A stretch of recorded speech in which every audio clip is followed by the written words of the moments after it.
Анкарада 5,6 балдық жер сілкінісі тіркелді. Түркия астанасы Анкарадан солтүстік-шығысқа қарай 368 шақырым жерде орналасқан Токаттың Сұлусарай ауданында магнитудасы 5,6 болатын жер сілкінісі болды. Түркияның апаттар және төтенше жағдайларды басқару басқармасының хабарлауынша, сағат 18:11-де жер сілкінісінің ошағы Сұлусарай аймағында 5,6 балдық жер асты дүмпуі тіркелген. Иранда жарылыс болды. Тегеран мен басқа қалалардың үстінен ұшулар тоқтатылды. Иранның Исфахан қаласының әуежайы маңынан жарылыс дауысы естілді. Фарс агенттігінің мәліметінше, жарылыс халықаралық әуежай мен әуе күштерінің базасы орналасқан Кахиаверистан қаласында болған. Жергілікті ақпарат құралдарының дерегінше, елде 3 жарылыс орын алды. Фарс болжамды нысаналардың бірі әскери радар болғанын, жарылыстар салдарынан бірнеше кеңсе ғимаратының терезелері сынғанын мәлімдеді. Тегеран мен басқа қалалардың үстінен ұшулар тоқтатылды. Мехр агенттігі Тегеран, Исфахан және Ширазға, сондай-ақ елдің батысындағы, солтүстік батысындағы және оңтүстік батысындағы әуежайларға рейстердің тоқтатылатынын айтты.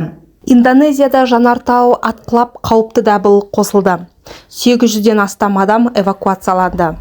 Индонезияда Руанг жанартауы атқылады. Ел билігі ең қауіпті дабылды қосты. Елде кешегі күннен бастап жанартаудан ыстық лава төгіліп жатыр. Жанартау әлі атқылап жатыр. Барынша қырағы болуымыз керек, деді вулканология агенттігінің өкілі Херунгтиас Деси бейсенбіде. Таудан құлаған тас пен күл үйлер мен аурухананы басып қалған. Air Asia авиакомпаниясы 9 рейсті тоқтатты. Билік жанартаудың айналасындағы 6 шақырым аумақты қоршап қойды. Табиғи апаттың алдын алу агенттігінің өкілі Абдул Мухари қауіпті аймақтардан 1500-ге жуық адамды дереу эвакуациялау керек екенін айтады. Алдағы күні 12,000-ға жуық адам апаттан зардап шегуі мүмкін. Шенеуніктер жанартаудың бөлшектері мұхитқа құлап түссе, цунами басталуы мүмкін деген болжамды да жоққа шығармайды. Конгода тағы бір қауіпті вирустың штамы анықталды. Ғалымдардың айтуынша, аурудың пандемияға айналып кету қаупі бар. Басылым аталған зерттеудің әлі нақтыланбағанын әзірге әлемдік сарапшылар зерттеп жатқан баса ескерткен.